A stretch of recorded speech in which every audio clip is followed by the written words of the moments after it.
Hey guys, welcome to Appalachia's Homestead. Patara with you today. A quick video on a lot of questions that are coming in about our ducks. I decided to set the tripod right up out here in the snow at the edge of the duck pen so you can see and hear these animals.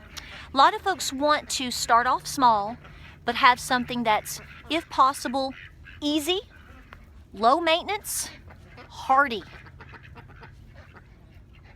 Khaki Campbells. That does not mean you're not going to have to work. That does not mean you're not going to have to check and keep up with your animals every day. But I will tell you again on another video that I have found that these are the easiest animals on my homestead. For the amount of time and work that is involved, I get the most, quote, bang for my buck. Why? Because I get tremendous eggs from these girls. Go through my playlist with my ducks and you're going to see eggs, ducks, production, hardiness. So I'm going to talk about that again. A lot of questions that come in are involved with hardiness and noise. That's not a rooster crowing and that's not a cackling hen. I would argue collectively that my ducks produce less noise than my chickens. Now, it's easy for you to say, well, that's because you have less ducks than chickens. This is true. But a crowing rooster and a cackling hen, just one, can make a whole neighborhood go, what is that? This is about as loud as it gets. They might get a little, if they get a little disrupted or a little concerned, they are calling each other and going around.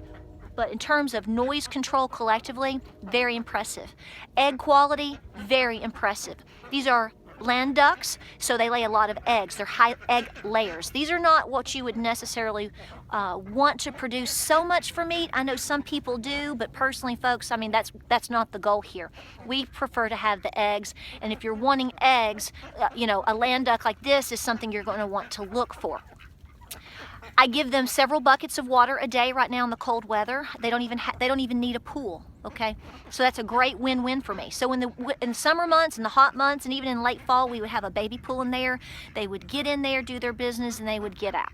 We would still provide some buckets of fresh water for them to drink or dunk their head, but that's mainly what they need right there. So it's getting dark, so I've given them just one last bucket because once they go up for the night and we lock them in their duck house, I will pull that so that it doesn't freeze.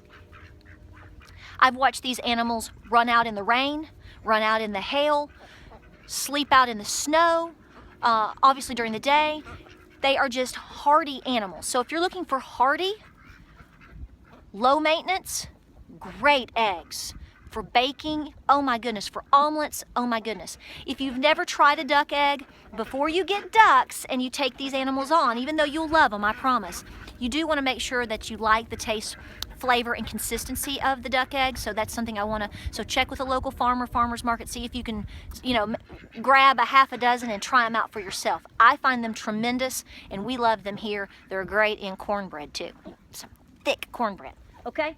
So I wanted to show them to you. All that I provide for them right now, and we got down into single digits, as you know, in the past several days, is straw bedding. And they didn't stay inside the duck house. They wanted to be out none of this bothered them. So that's why I'm saying, depending on where you live and what you're looking for and what your goals are, this is highly recommended from our farm. In fact, I'm going to be expanding them in the spring is one of my main goals. I have decided now, after several seasons with these animals, several winters with these animals, that this is the way to go, okay? I find the most hardy animal so far has been the pig, but second to that has been the duck. And when you add in the ease factor being the easiest animal to maintain on my farm, this is a win-win situation. I was talking with someone the other day, and they said if you had to pick one animal, literally, that you had to dismiss all the rest and keep one animal, what would you pick? And I said it would be the Khaki Campbell. I'm not talking about an extreme situation. I'm saying for hardiness and ease and production, nothing tops this. Now, obviously, I talk about the broody hen and chickens a lot because I want a broody hen and all of that. But if I can incubate my own eggs, and I want all of the things that I just described, This is what I'm talking about.